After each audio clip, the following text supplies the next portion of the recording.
Medical रे रोगी देखुथिले। हठात असुस्थ अनुभव करिबारु बाथरूम गले। हेले बाथरूम रो आसिलेनी कि डाकिबारु सुनिलेनी।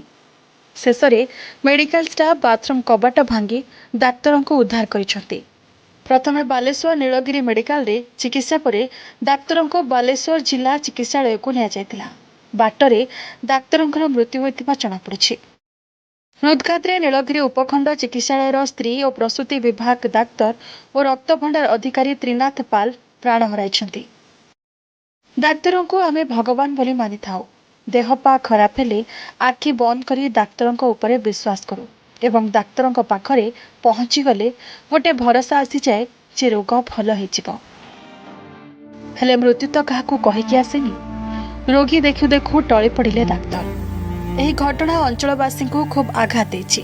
ସେ ଦୀର୍ଘ ବର୍ଷ ଧରି ଏଠାରେ ରୋଗୀ ସେବା କରୁଥିଲେ। ତାଙ୍କର ଏପରି ଅକାଳ ବିୟୋଗ ସମସ୍ତଙ୍କୁ ଆଚମ୍ବିତ କରିଛି। ସମସ୍ତଙ୍କ ମୁହଁରେ ଗୋଟିଏ କଥା, ମୃତ୍ୟୁ କେମିତି ଆସିବ ତାହା କେହି ଜାଣିନାହାନ୍ତି।